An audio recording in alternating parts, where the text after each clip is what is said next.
Hey, Brenna, how good do you think the show's gonna be? I think the odds of it being good are Never 69. tell me the odds! It's fun fiction.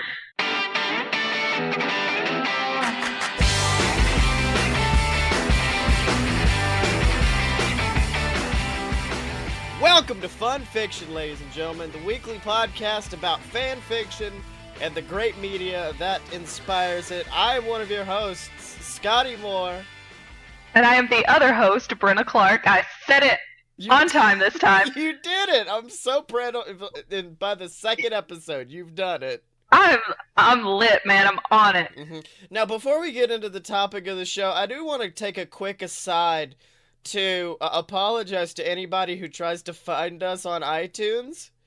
Because, Oh, God. well, okay, it's not bad, because, like, if you just look at us through the podcasting app, it's us and then a bunch of stuff from the website MaximumFun.org, which is who hosts the Adventure Zone. Oh, my God. And my brother, and me, and because we both have fun in our names, they come up. So that's fine. What's not fine is if you start looking in the audiobook section, Oh, no. where you get submissive training, branding her to mutual fun business trip, fun in the backseat teenage taboo erotica, and also Tom Swift and his motorcycle. So that's always good. That's nice. That one's nice.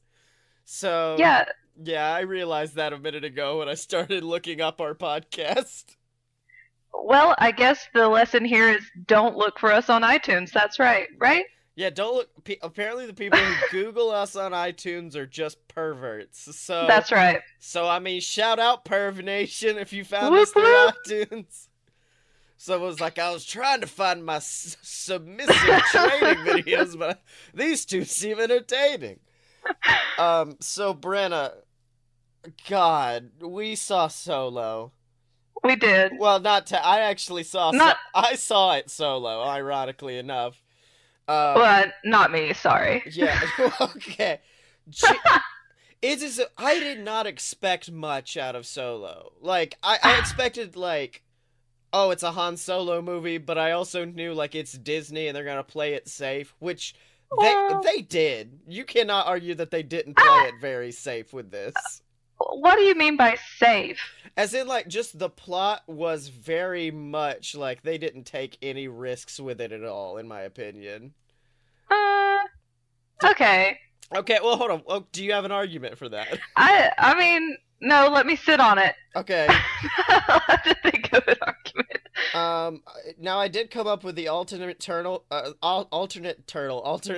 for this film, which is Han Solo versus the Dark One Cthulhu. Because holy shit, that was the minute that scene happened, and they're doing the Kessel Run, I was like, oh shit, what the fuck is that? That's Cthulhu. That's just the Dark One has risen. And he kicked its ass too. He did kick Cthulhu's ass. I also really enjoyed the scene where he's just like, I saw somebody do this back on my old planet, and then I think no, that was a different moment. But I did enjoy the moment where he took out the landing gear and basically just fucking Tokyo drifted the Millennium Falcon. Know. He busted that thing to pieces. Oh my god. I felt bad for Lando. I did too. I'm like, dude, you wrecked this dude's entire ship. And it was a really nice ship. It really was. Which apparently, I told you this earlier, but I just want everyone to know. Apparently on board the ship, the Millennium Falcon, between takes, Donald Glover did start playing This Is America on his phone, and that's my new aesthetic in life, is just chilling on the Millennium Falcon and listening to This Is America. He was just making it feel like home, man, you know? That's what it was. So what did you think? I mean, I'm on cloud 9 right here, I'm just gonna tell you. You're in Cloud City, is how far you Yeah, are. Cloud City. Because I don't know if we want to jump straight to the reveal or if we want to Did we say spoilers? Oh yeah. I mean, it should be implied by now, I think. But yeah, spoiler alert, jump ahead to, I don't know, later on in this episode where we'll try not to have any more spoilers for this. Yeah. But Do you want to say it? He is your favorite. Oh God. when when he took his hood off and I saw Darth Maul's face, I felt like the Grinch when he realized that he could steal Christmas from the Who's. When his when when his face just contorts into a giant smile and his hair even forms a smile, that's what happened to me. I thought you were going to say when the Grinch's heart grew 3 sizes, Well, but now you're like the moment when he decides to go rob children. this is the dark side we're talking about, Yeah. Scotty. I mean, come on. It was But for me a moment that just like it was awesome. Like because I'm a pro wrestling fan, anytime something like that happens, I'm just like, he made his triumphant return after Right. injury. And so I was like, okay, this is really cool. But also, I was right next to a family with a small child, and I was worried because that child definitely heard me say, "What the fuck?" that's okay. I mean, it's fine. The parents should be expecting that. I'm sure they also said something to that effect. Yeah, with me, I hope this sets up a sequel Oh, because that's what I'm like gonna die if they don't do like a Darth Maul solo film. Not like Darth Maul and Solo, but like Darth Maul solo. I think the only way they could do it is to do a solo film with Darth Maul because I'll take what I can get. because it was the minute I saw that reveal, I'm like, well, this is a standalone film. There's no way they're gonna do a sequel. Meaning this is gonna be like 30 more minutes because we have to have him fighting Darth Maul, and then it just kind of ends. And it's the same because I think Paul Bettany, who I did not realize was in this movie, Yes. until I was like, is that Vision? And by the Yes.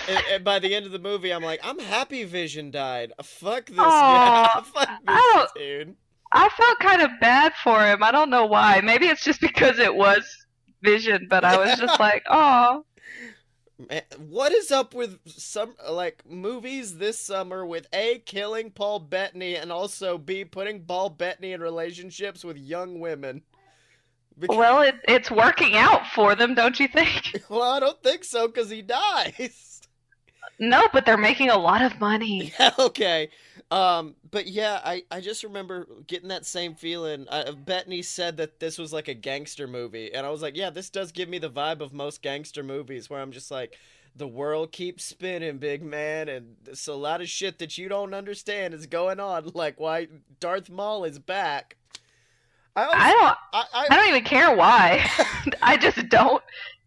I really liked the addition of the lightsaber at the end. Oh my god. Just in case anyone didn't know who he was by his face, like, well, no, here you go, guys. I had the same moment because he was like more built. He was a thicker boy, and I was just like, what? Well, maybe it's a different person of his same race. And then, pew! I'm like, oh shit, that's Darth Maul. You know how I told you in the last episode that when Deadpool made his Hawkeye joke that Garen and my mother turned and looked at me and then turned back? That same moment happened again during the reveal, and both of them were smiling ear to ear, and then they turned back around, and I was like, this is the happiest moment of my life. This is the best thing. Now I will say this film is guilty of fucking just killing any character you like. Oh my goodness, L3! Thank you! No, L3 was my main bitch, like... Oh, I know! She was beautiful! Oh yeah, I remember, like, seeing everything and being like, Lando Calrissian will be my favorite character of all time. I love Donald Glover, I love Lando Calrissian. There's nobody who could possibly tear me away, and then L3 starts the riot on that one planet. I'm like, yep, she's my girl! No, when Lando's like, do you need anything? And she's like, equal rights? Yeah. And I was just like, that's it. She's it. She's everything I've ever wanted. But the thing that upsets me is that she gets uploaded into the Millennium Falcon's mainframe, right? Yeah. And then Han wins the ship. Yeah, so Lando like has no ties to her anymore at all, and that hurts me way more Well, But then I thought it would. I don't think it's I don't think it was her consciousness. I just think it was like Well, her navigational abilities, which is why the Falcon is so good at navigating everywhere. Like that's why. true, but still, it's a part of her, kind of. I mean, I don't know. Maybe I'm just Hmm. being sentimental. All right, can I? I want to be. I've got two notes of saltiness. Oh no. All of mine are good. Why do you have to be salty? It was not saltiness. It's just a. It's the same problem. No, I didn't have this problem with Deadpool. I thought I was gonna have this problem with Deadpool, but I didn't. And it's the fact that I did not care about Han as much as I felt like I wanted to.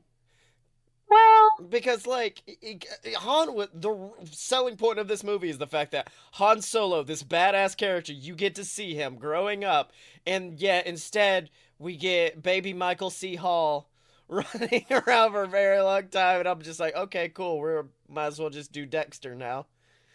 well, I don't know. I think one reviewer put it as it's nigh impossible to copy Harrison Ford's everyman quality and likability, and he had the impossible task in this film of trying to make everyone forget Harrison Ford existed. And I'm like, yeah, that's basically the problem he had. Well, I don't know. I really liked the kid that played him a lot, and Yeah. I don't know. I think he did a good job of it, and I mean, of course, it's not going to be Harrison Ford, but I don't know. Are you saying we couldn't have gotten old ass Harrison Ford to do this film? Because I would have accepted it openly. Lord, no, he's too ornery to do that. That would have been fine. No. And the other thing I was kind of salty about, and it's just because I'm a nerd, is firstly, I loved the gambling scenes, other than the Right. fact that I had no idea how to play the game. So Right. they could have shown any cards and said any words, and I would have had to be with the crowd like, yeah, that is a good hand. Oh, yeah. But yeah, those were all really, really fucking dope, those gambling scenes. And I think it might just be because I love gambling. But Probably. but what got me all salty was the fact that they still did not really explain. They showed it and he did it, but they did not explain really what the Kessel Run was. What do you mean? Like the Kessel Run is because it's near They're it's near that black hole, uh and base, and also they did not explain that a parsec is a unit of measurement and not a Well, unit of time. okay, but I think they assume that we know this No, dude, since we. not everybody's a nerd, bro. Well, Not okay, but they can look it up. Yeah.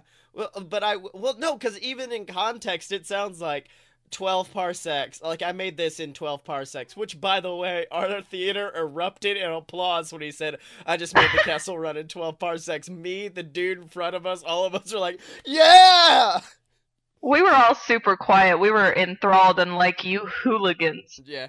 Also, I do love the fact that Han is slowly like made the story a bigger lie throughout history, because apparently it was more than 12 parsecs, because Chewie says something and then he's just like, if you round down it's 12. Exactly, And yeah. fast forward to A New Hope where he's like less than 12 parsecs. Oh my goodness.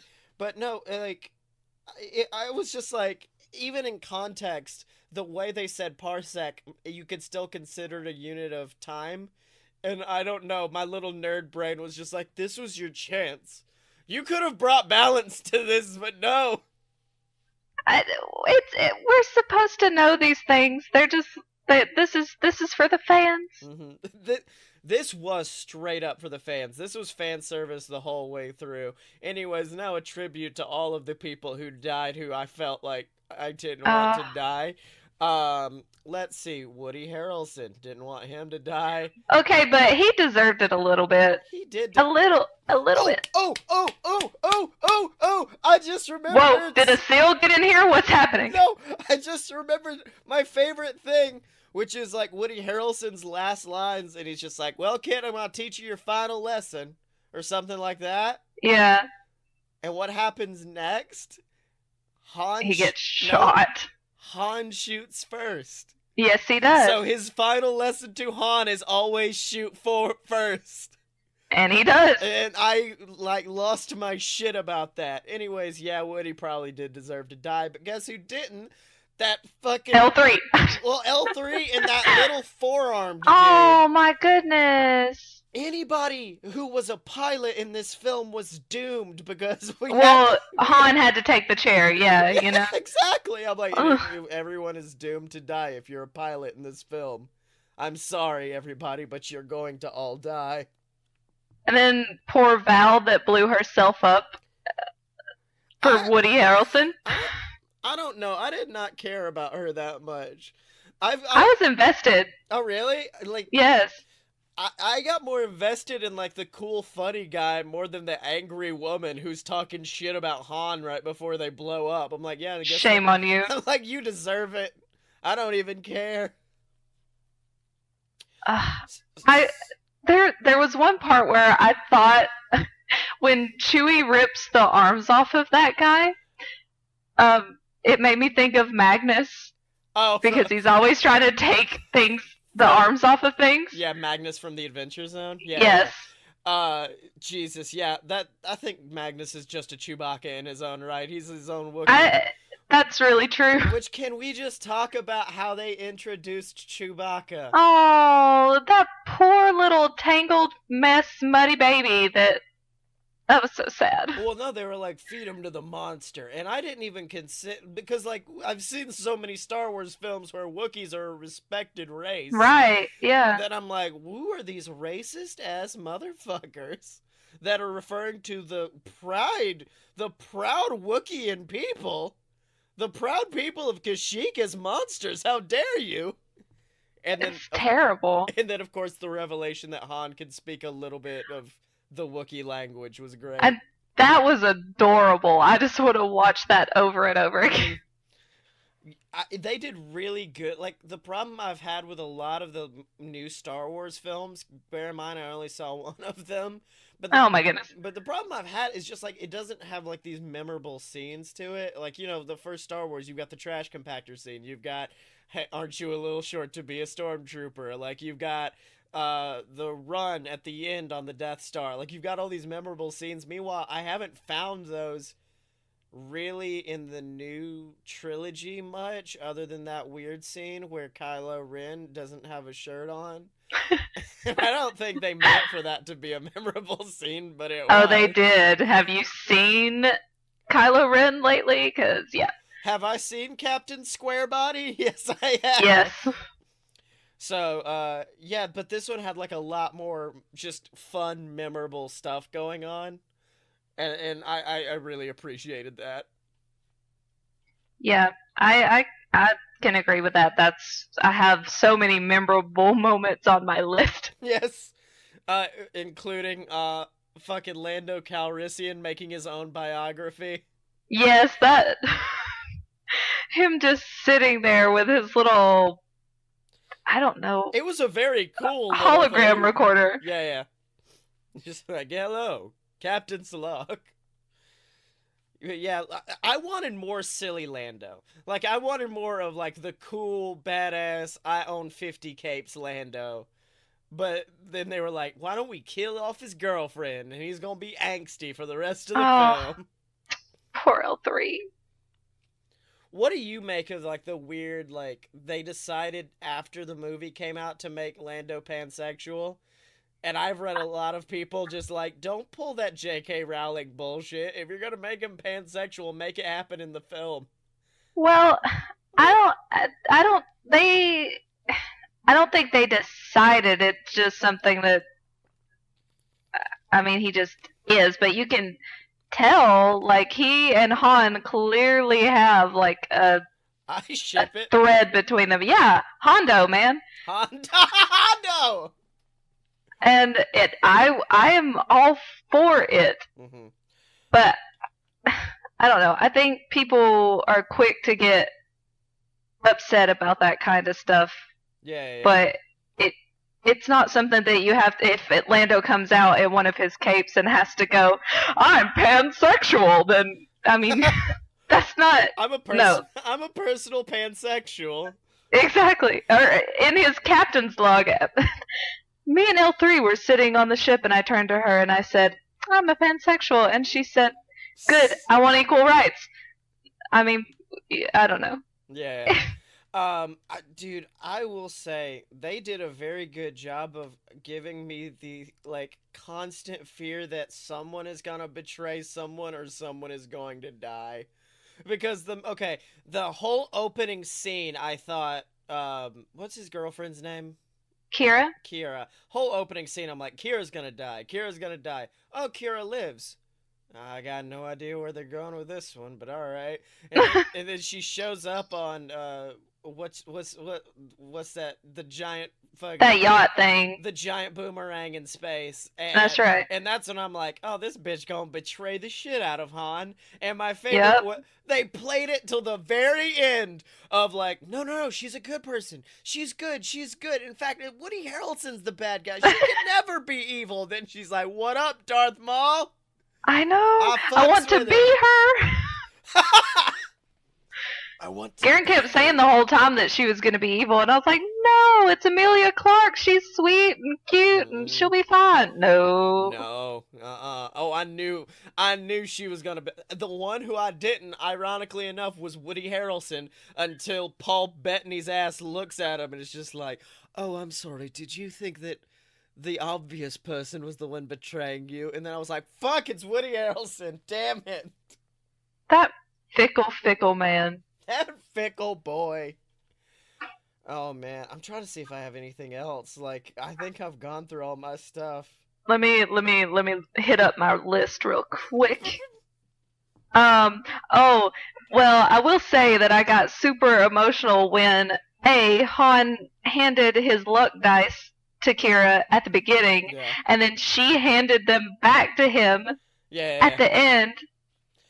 I really enjoyed that. I enjoyed that a lot. I also, I will say I had a scene that I had an emotional reaction to because a friend of the podcast, our friend Austin, one time, anytime he had to introduce me to somebody, he would always say, "This is Scotty. Scotty's a very good guy, but he won't admit it, and he always acts like a bad guy." I wish I was like, you can't fight back from that. I'm just like, I can't just be like, no, I'm actually quite an asshole. And so No, you're a cinnamon roll. And so the scene where fucking you just told me your name and I've already forgotten it. Kira. The scene where Kira pulls Han aside and is just like, you're a good guy, Han. And he's like, no, I'm not. I'm despicable. And I'm like, I feel you, my brother. I feel you. That's so sweet. I was just like, I understand. We're bad, hardened criminals. That's what it is. Well, I don't want this personal parallel to exist because that means one day you're going to betray me for Darth Maul. Oh, God. Oh, God. And it would happen, too. Some other podcaster comes along and he's just like, hello, Brenna. I have horns and a red and black face. And I'd be like, sign me up. Yeah, I look like famous WCW wrestler Sting with horns. You into this? Yes. Coincidentally, yes. Yep. And you know what I'm into, Brenna? What? I'm into the fantastic merchandise you can get over at merch.alotopurebs.com. That's right, ladies and gentlemen. Merch.alotopurebs.com is the website where you can get merch for all your favorite BS Network products. Stuff for a load of BS, stuff for opposite attractions, and then finally I made a Fun Fiction shirt, and it's my favorite shit on the whole planet. Mine too. Like, I was struggling, like, what will this shirt be? And then I was like, wait a minute, Fun Fiction, Pulp Fiction, we're just going to make a Pulp Fiction parody. So, yeah, if you want that, ladies and gentlemen, you can pick it up over at merch.alotopurebs.com. So, Han Solo apparently is a lot better than Deadpool at providing decent fan fiction. Fan art, yeah, or fan art. Fan fiction, yep, that's what we're here for. Yeah, welcome to Fun Art. Fun art! The podcast where we describe art to you. It's a picture of Han, and he's got a lightsaber, even though that's not what he would.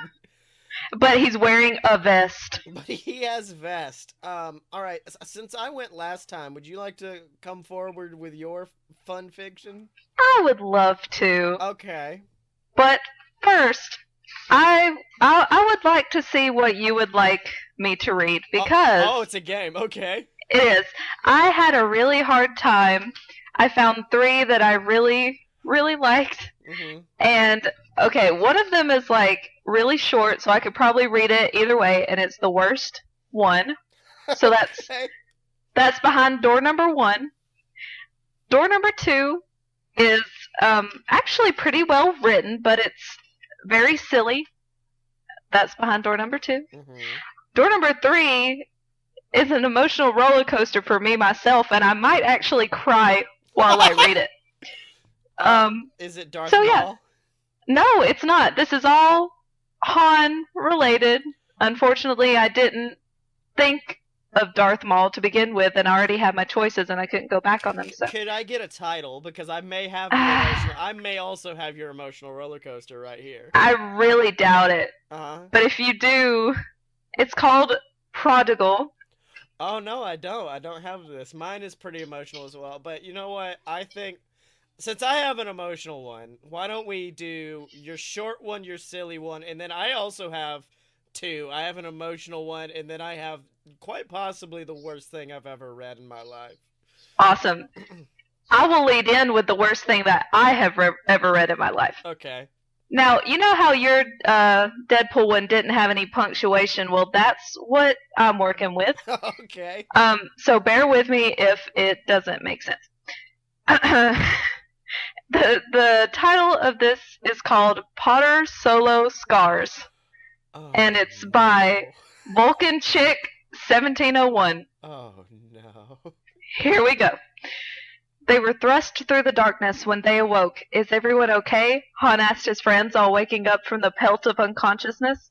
I think so, was Leia's small answer. When they looked up, they saw an elderly man with a long white beard and a headmaster's insignia.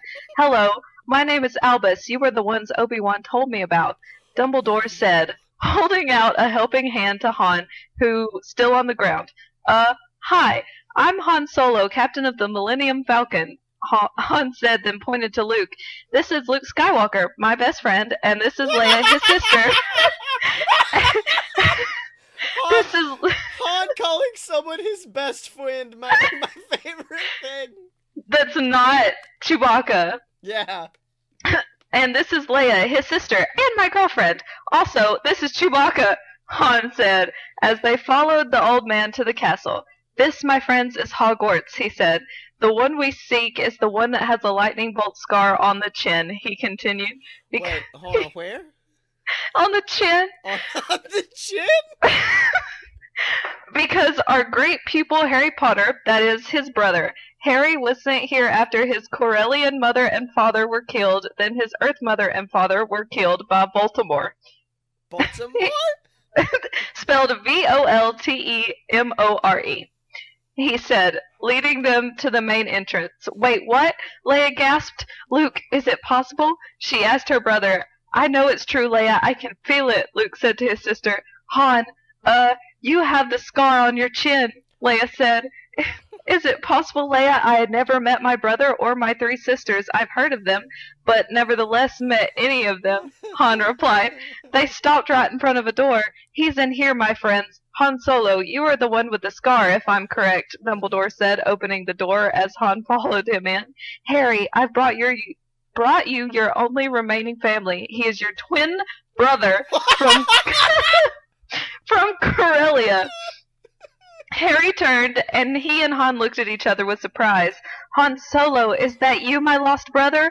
Harry asked. Yes, my name is Han Solo. Who was your mother? He asked Harry. Jaina Solo, but my Earth mother was named Lillian Potter, he said. Can I see your scar, Han? Harry asked. Of course, Han said, pointing to it on his chin.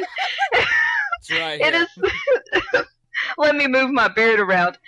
It is the Solo family scar. You are my brother. See my scar? Harry said, lifting his hair. You're my twin, Han said. I've always felt an emptiness that has been filled, Han said, hugging his twin Harry. Well, would you look at that? Two Han Solos, Leia chuckled. Obi-Wan told me, Han Solo, that you must become a wizard. It is part of the prophecy that you find all your siblings and learn their skills to defeat all evil in all worlds, Dumbledore said, leaving with Luke and Leia, showing them around the castle, leaving Han and Harry alone. Are you ready for this conclusion?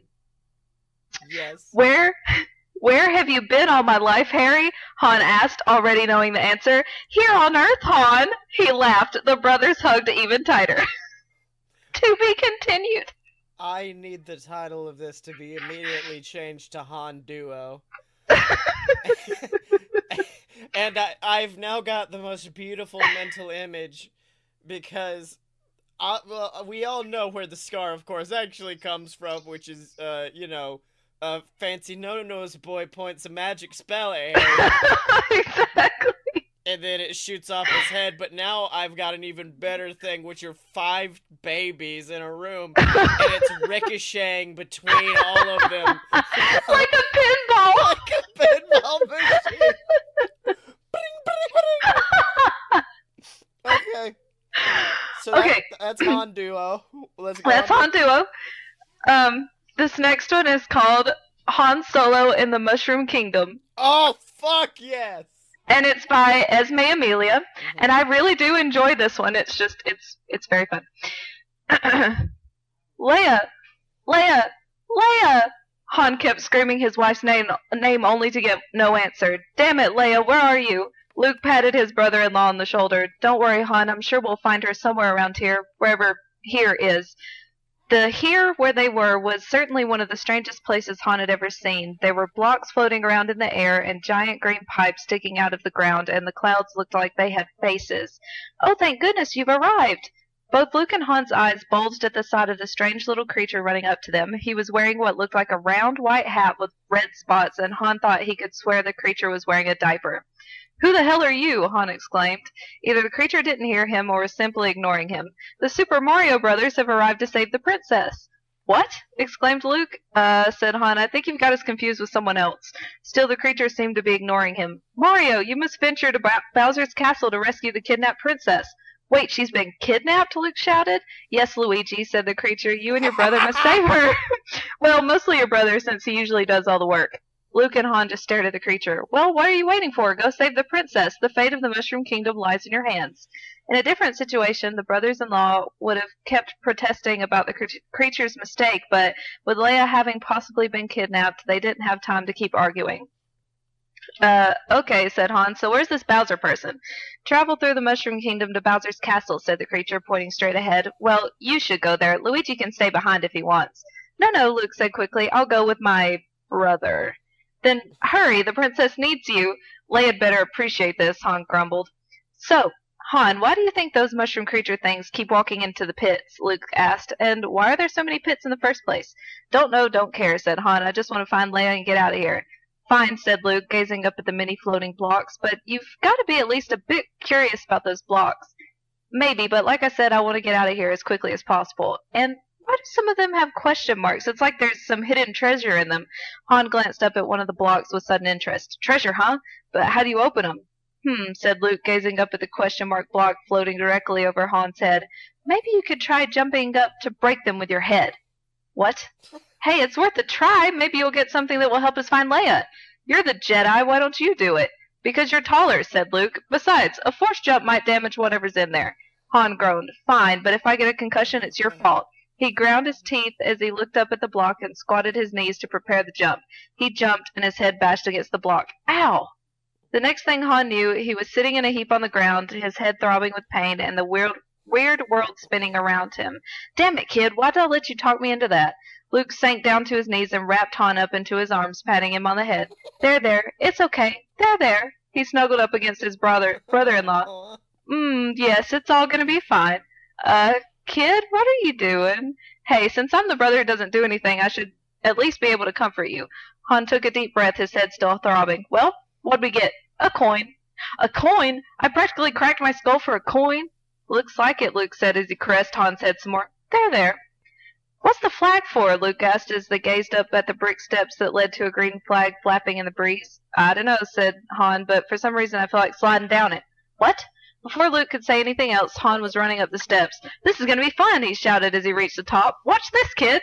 He leapt off the step and grabbed onto the pole, sliding down it and pulling down the green flag, replacing it with a red flag that had a giant M on it. Luke grinned and shook his head as he walked down the steps. "So, Han, did you have fun?" Han could only sputter out two words: "Rope burn." Finally, the two made it to the castle where they would hopefully find Leia. They weren't sure who this Bowser was, but they predicted that they would have to fight him. What they didn't predict was that the castle was full of lava pits, rotating arms of fire, and giant rocks with faces that periodically rammed into the floor as if they were trying to crush people. "What the hell is this?" Han shouted. I guess we have to get through all this?" said Luke. "Who puts this stuff in a castle?" Han exclaimed. "I don't know," said Luke, "but we've got to get through this for Leia." Han took a deep breath. "And how do we do that?" "We run and jump." Both Han and Luke were scorched and out of breath by the time they reached the throne room. "Okay," Han gasped, "so where's this Bowser person?" Luke's eyes were bulged to their limits as he slowly pointed a shaking finger up. "There he is." It turns out that Bowser wasn't a person at all. He was a giant fire-breathing reptile. Both Han and Luke screamed. "How are we supposed to fight this thing?" Luke shouted. "I don't even have my lightsaber." "Well, there's one thing we can do," said Han. "What?" "Run." Somehow, Han and Luke managed to get past Bowser, but not without getting scorched even more. They were both on their hands and knees and ready to collapse as they slowly, painfully crawled into the final room where Leia was supposed to be. "All right," Han gasped out. "Leia, where are you?" "Good job, Mario!" Han looked up, and there was the creature they had seen at the beginning of this insane mission. "Wait, how'd you get here?" "And what do you mean, good job, Mario?" Luke exclaimed. "I did just as much work as he did." "Never mind that," said Han. "Where's Leia?" "Oh, I'm sorry," said the creature, "but the princess is in another castle." "What?" The end. Yes! That's good. I really like that. I like that one a lot. That was adorable. All right, now let's come over to mine, which is going. One is a nice emotional tale. The other one will make you cry though, uh, Great. from how bad it is. I'm in it. Um, I'm gonna start with the emotional one because the other one, fuck, it's a main event kind of thing. I'll tell you. All right, so this one is called Three Things Han Solo Hates by Too Old for This. If I think if the fan fiction is good, I'm going to read out the username. If it's bad, I will not give them publicity. there were three. Yeah, there were three things that Han Solo hated: someone disparaging his ship, someone questioning his piloting skills, and someone telling him what to do. The princess had done all three constantly, and yet he was still here. Sometimes he wondered why. Okay, a lot of times he wondered why. Sure, he'd come back to help Luke with that whole Death Star thing, but that wasn't to help the rebellion, that was to help Luke. The kid was so naive. Something in Han's gut just couldn't fly away and let him go headlong into what surely was a suicide run. So he turned the Falcon around and came back. I mean, who'd have thought that Luke could actually blow the entire thing up? Then there was the celebration, and then they wanted to give him a medal. And really, how often does a smuggler get a medal? So he stuck around for that as well. But he refused to officially sign up, despite Leia's insistence that he should. Finally, just to get her off his back, he suggested that he might be able to help them out. But it would be more of a business arrangement. He could smuggle in supplies for the rebellion, and they would pay him for each run he made. He'd given back that reward money, only had 2,000 credits from what the old man had paid him before they'd left Tatooine, and he still needed to pay off Jabba. This was a way to get the credits he needed, get Leia off his back about joining up, and keep an eye on the kid. Besides, he'd make more this way than on that pittance they'd paid their recruits. Brilliant idea, really. And it worked out pretty well, too. Except for Leia.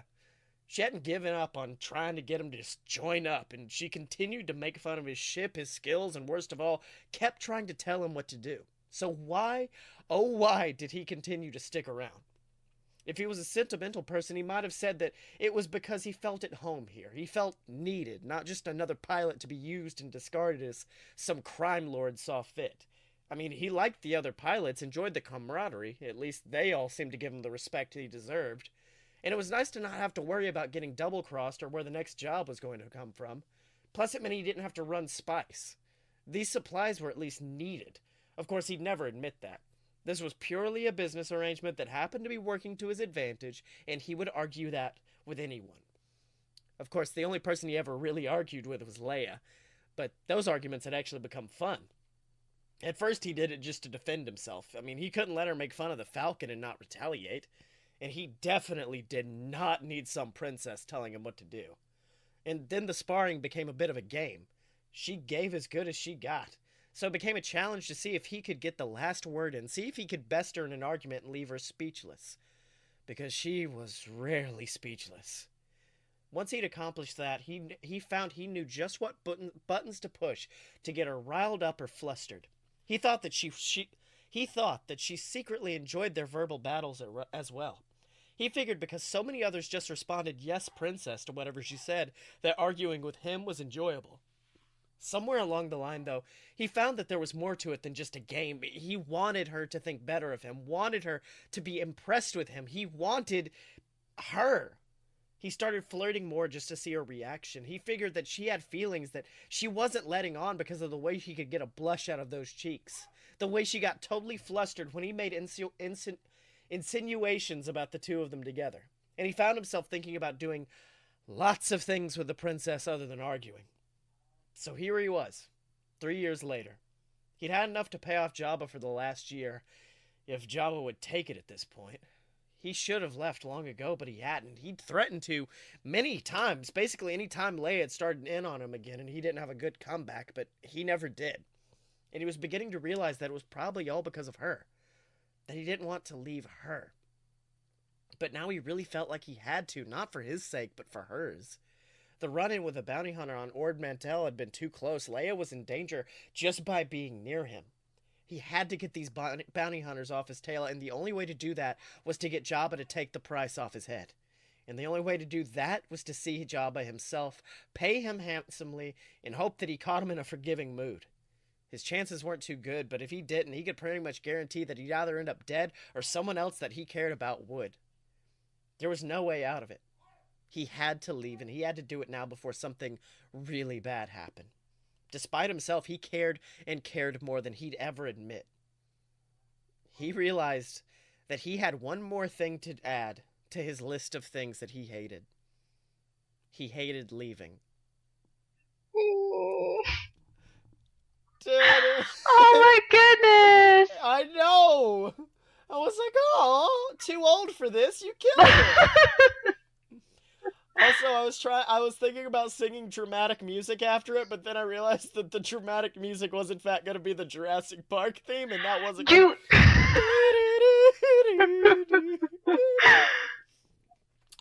Okay, so that was the good one, and I'm very proud of finding it. It was very good. Now on to the it's so bad.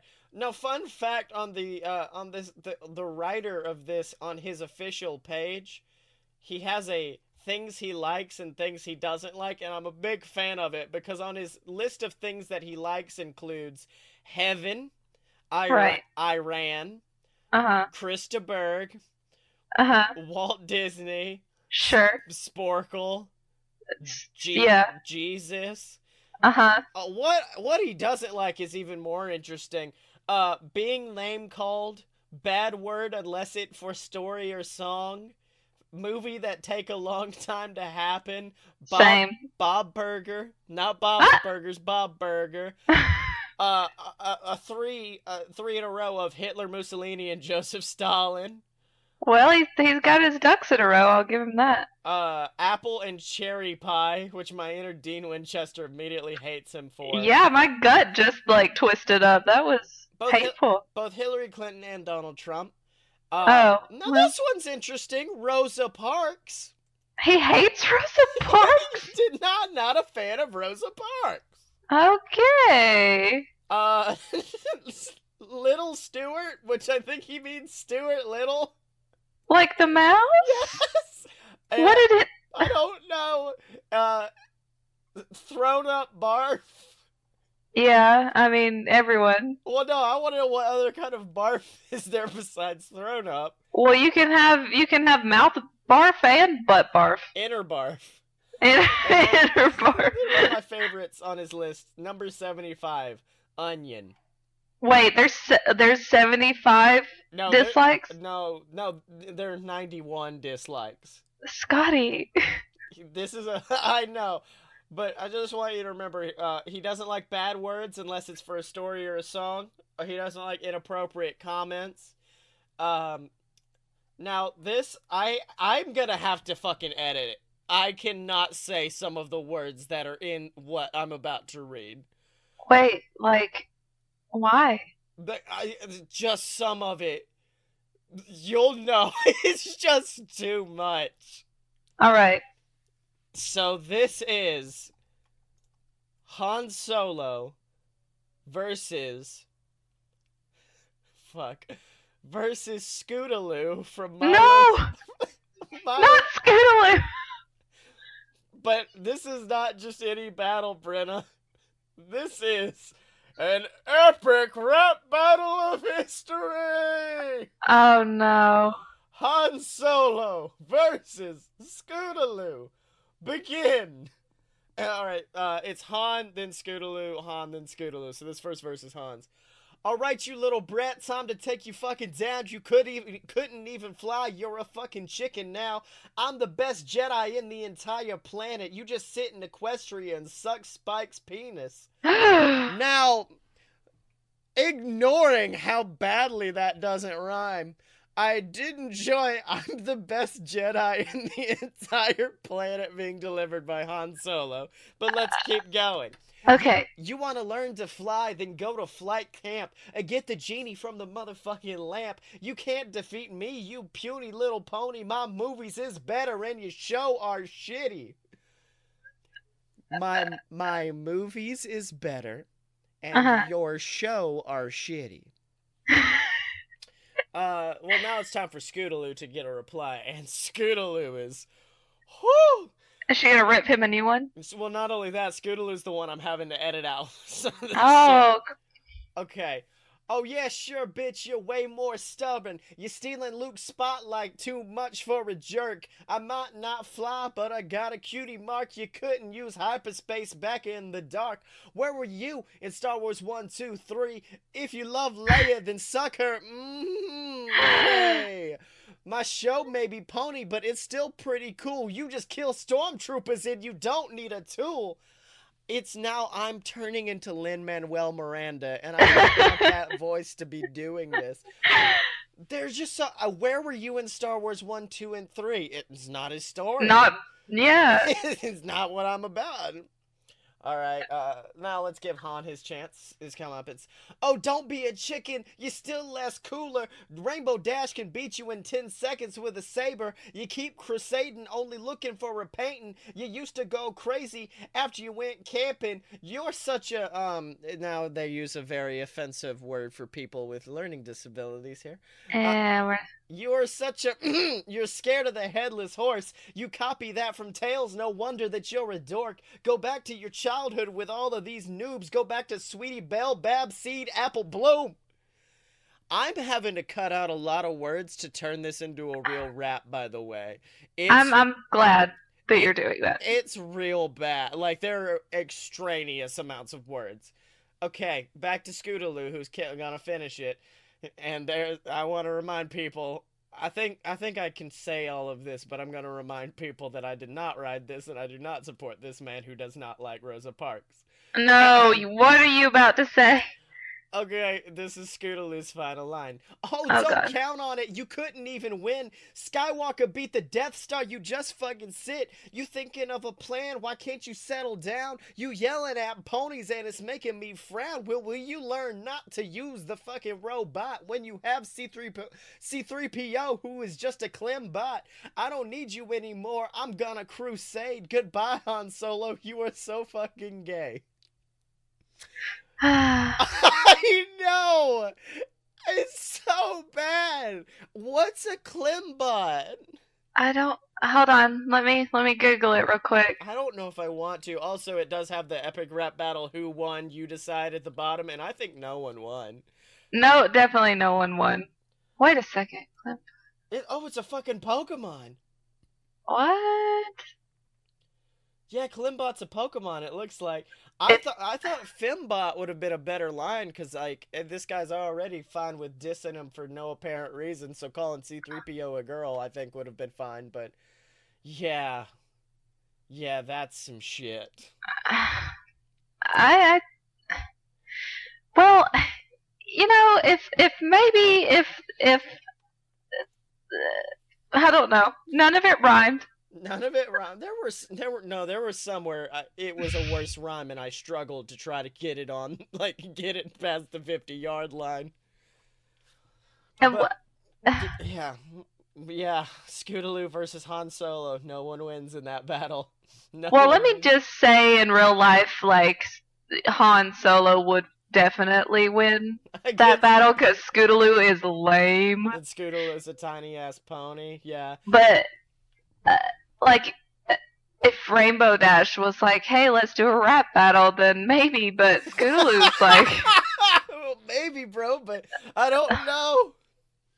Okay, okay. so, but you know what's not lame and also not incredibly offensive, I even think I though, know what you're gonna say. even though it involves two of the most beloved characters in history? That would be patreon.com slash, Knew it. yep, slash a load of BS, the website where you can go to support the entire BS network, support a load of BS, support opposite attractions, and of course, support fun fiction by going over to patreon.com slash a load of bees. A Um, lot of bees. there's bees everywhere. Dude, there was a bee in my house earlier, and I like, you ever have that moment where you're like, that'll be someone else's problem? And that's what I thought as I just casually walked by this bee and closed my door. Yeah, either that or I'm just like, that's future Brenna's problem, and I Yeah, just live my life until I have to deal with it. until bee attack. Exactly. So we've read Han Solo fan fiction, and all of it's good. Well, not all of it. Well, is it? Yeah, but I wanted to go with something kind of inspired by this movie. Like I wanted to kind of take the themes from Solo and carry it into my own fan fiction. And so this one is it starts off, I don't have a title for it, but it's Han and Chewie and they're just chilling on the Falcon and they're flipping through space TV. Right, Yeah, because that's what it's called. yeah, and they like flip through, they find an episode of Space Property Brothers on. And then they flip through and they find like a news report about like Mustafar is nearing like a violent eruption, and then they change channels again, and then they see like this man in a chair in like this bright white room, and there's like this big like beautiful music playing, and Han's like, I have no idea what's going on, and the camera's kind of like panning around this room as this music kind of like starts getting real dancey, and Han wants to change it, but Chewie like is kind of grooving on it. And the camera then pans to reveal a shirtless Lando Calrissian Yes. who walks forward to the man in the chair dancing to the music, pulls out a blaster, shoots him in the head, and then says, "This is Cloud City." Oh God. And so, this is the new hit song from Lando Calrissian called "This Is Cloud City," and it's actually he. No one knew he was an artist, but he is, and he made it as a tribute to L3. And the song is all about the unneeded robot violence in the world and wanting equal rights for robots. Aw, Yeah, Lando. he's like, "This is Cloud City. Don't get you sleeping on." Don't get. God, I want that song to exist. Anyways, so they find out he's famous, and then they get a call from him, and he's just like, "Mr. Solo, I'm gonna need your help, baby." And Solo's just like, "I'm gonna need you to stop calling me baby." And he's just like, "No, no, no. You see, a lot of smugglers and a lot of people don't exactly appreciate my worldview anymore, and so it's a little bit dangerous teleporting me across the world, but I'm gonna need the best smuggler in the world to take me to Space Bonnaroo, Oh, space bar. where I'm gonna be performing my song for everybody." And I was like, all right. And so they start flying to Space Bonnaroo, and then all of a sudden their ship is taken by an Imperial, like, Starcraft. And they get taken aboard, and like they're ready to fuck shit up. They're like, no, no, no, no, we need to fight. We need to fight our way out of this. And then finally, they're taken, and they're taken before the Emperor, and the Emperor they basically get explained like you're not here to get arrested. We know you guys are bandits, smugglers, but like we think what the emperor is doing is more important than any laws, and so we're going to need your help for this, and especially you, Lando. And then they throw him in front of the emperor, and then the emperor basically has like this giant planet in front of him, and he turns towards all of the heroes and he's just like, listen, Lando, love your song, fantastic, love the ideas, very, very cool. Now here's my idea.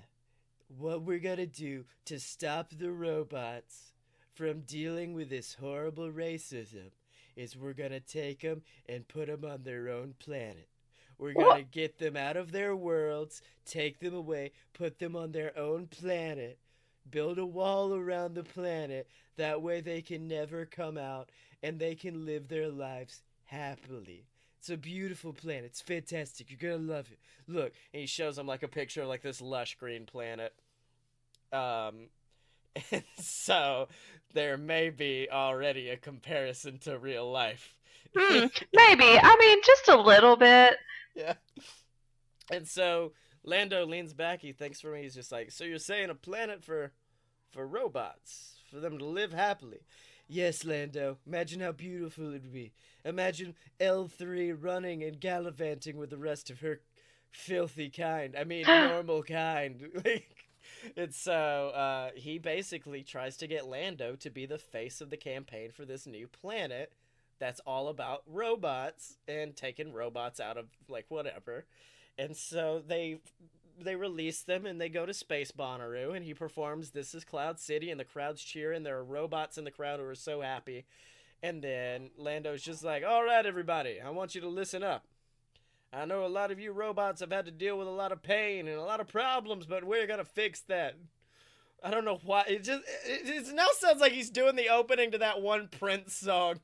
I'm going to tell you there's something else. The afterworld. Oh my god. A world of never-ending happiness. And so he announces the creation of this planet. And he's just like, everyone board these ships that the Emperor has kindly provided to us. And there's a giant bunch of ships behind him. And some of the robots get on. But, like, there are a few who are just like, no, this is a horrible idea. I don't want to do this. And that's when, like, stormtroopers come in and, like, take them out. Like, they disengage them and take their corpses onto the ship only to be rebooted. Oh my goodness. I know. And so, basically, after the show, like, Lando saw some of this and he's like, I don't know how I feel about this. And Han comes back and Hans it up. He's just like, this is not a good idea. We have to save him. We have to do something. We have to. And Lando, at this point, he's just now he has to man up, put up or shut up. He's like, no. I believe in the Emperor's message, and it's a very good idea what the Emperor said. And so I'm agreeing with it. And then Han's just like, do you really think this is what L3 would have wanted? Do you really think that's equal rights, is getting shoved onto their own planet where they can't live with us? And then, I was about to call him Childish Gambino. So then, Landobino turns back to his mirror like he doesn't even speak, and Han's like, fine. And then he and Chewie decide to go on their own to stop the shipment of robots to the planet. And that, like, Han basically starts trying to triangulate the exact location where they're going, and that's when he realizes that the ship are actually on the way to Mustafar. Which, if you listened to a throwaway sentence I said at the beginning of this, Mustafar is about to erupt in a giant, horrible hellfire. No! Yeah, that was some good foreshadowing I wrote in there. It was good. Good for you. I'm proud. And so Han realizes that they're not like they're taking the robots to die, like basically to all be melted down, with only the Republican droids left. And by Republican droids. Well, that's the droids of the Republic. So right. I don't know what you're thinking. And so Han is like, Chewie, take the wheel. Chewie takes the wheel as Han like Jesus, take the wheel. yeah as well that's what Chewie says later when Chewie has to get out. Uh, and then Han jumps over to the droid's ship and gets in, and he has to fight through like a bunch of stormtroopers. He passes by like probably some like gonk droids and famous droids you see in the background of a lot of Star Wars movies. Right. And then he gets to the front of the ship where he sees that it's being piloted by the leader of this ship, General Grievous. What? Dun dun dun. And apparently, after General Grievous died, which I did have to Google if he was for the Empire or if he was for the Rebellion. And What? apparently, he was for the Rebellion, but it was before the Rebellion was a good thing. Yes. And so, General Grievous, his body, after it was taken out by Obi-Wan, was taken in by the Empire and was rebuilt and sent to a conversion therapy camp. Now, that wasn't the Emperor's idea. That was actually the Vice Emperor. Oh God. Vice Emperor was really into this, and it actually put Grievous on the side of the Empire, and so now he's fighting for the Empire and trying to kill all of robot kind. And let me see. Sorry, this is like a 4-page thing. Yeah, man. And so Han and Grievous get into like this epic battle, and they fight back and forth, and then Han finally kills him. But then he finds out that the only way to pilot the ship, since Grievous has like 4 arms, there's 4 different like things, 4 mechanisms. So Han, for once in his life, cannot pilot it, and also the ship, I don't know, explodes or something. Basically, the ship can't be piloted and is now floating through space, and Han is stuck on it. And he realizes he has to get all of these robots off of the ship, so he calls Chewie over, and they try to take out as many robots as they can, but they realize that like there are way too many. This was like the entire everyone at Space Bonnaroo that was a robot was there. So he then realizes he has to call in a favor with a woman who we did not discuss during our spoilers of Solo, a Star Wars movie, but Enfys Nest. Oh. So he calls in a favor with her, and she sends a fleet of rebel ships to come and help take the robots off. So Han's like there. Han and Chewie are helping load robots onto different rebel ships. Han sees like this really cute girl on one of the ships, and he winks at her. Of course. Yeah, and she just kind of like groans and then shuts the door. And so finally, Han and Chewie like they're like, oh, thank God, job well done. So they get back onto the Falcon and they fly away as the ship with Grievous on it falls down onto Mustafar and it explodes in hellfire. But not every story. Well, and then they start driving back to Space Bonnaroo because they want to really give Lando a piece of their mind. But then like the screen comes on and they realize this isn't just a message for them. This is a message going out to the entire galaxy, and it's, hello everybody, this is the hero of the galaxy, Lando Calrissian, and I just here to tell you that everything I've said about everything is wrong. The robots deserve to live amongst us, not on their own planets. You deserve equal rights. You deserve the true life of happiness that we could promise you, and I will fight for you to have that. And I'm sorry. And so, this message goes out, and so now robots are starting to fight back. But unfortunately, not every story has a happy ending. Where are you going with this? Not every story has a happy ending, because, unfortunately, the Emperor immediately denounces Lando's entire message as fake news.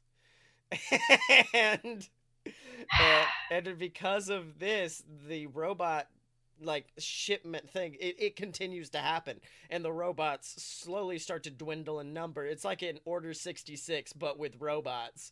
And the reason why I did this is because I realized that in the original trilogy there were not as many free-thinking robots as there were in the previous films, and I was like, oh shit, they killed them all. Oh my God. And so yeah, unfortunately this has also now made Lando an enemy of the Empire, which is why he has to retreat to Cloud City. I think that's how that works. I can't remember. And most of the robots are taken and destroyed, but, at the end of the day, Han knew that he had made a difference that day, but he didn't know how much of a difference he had made. The only way he could have known is if he was on that ship with that cute girl he winked at, with that cinnamon roll hair as she walks forward to two droids that were saved by the name of R2-D2 and C-3PO. Yes! Boom! Boom goes the dynamite. Boom! Also, I do love that this implies that C-3PO and R2-D2 were at Space Bonnaroo. Of course they were at Space Bonnaroo, but it was R2's idea. It was. Like, I love the idea of C-3PO's walking around like, oh dear, they all appear to be dressed in very scantily clad clothing. And then it cuts down to R2-D2, and he's got like a blonde wig on that's teased up and a bikini. And a flower crown.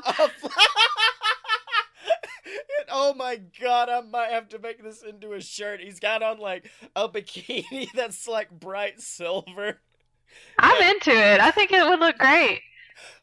Oh my gosh, what would his name be? Because I can't put R2-D2 on a shirt. I keep saying Rave2-D2. Rave2-D2. Well, I don't know. We might have to think on that. Come up with something nice and clever. Bana R2-D2. Could use some work. Okay, so Brenna, we did it. We've done the second episode. And like always, the sequel was better than the first. The squeakquel was better. So, where can people find you on the internet? You can look me up on basically anywhere at Brennasaur, BRENNASAURE. That's right, and you can find me on Twitter at ScottyMo and on Instagram at ScottyMo, SCOTTYEMO, and to make sure to buy the entire Queasel trilogy. It's my book series. Brenna has I was about to say a cameo. No, you're in cameo, just a tiny, just small. You won't even notice me in there, but read it.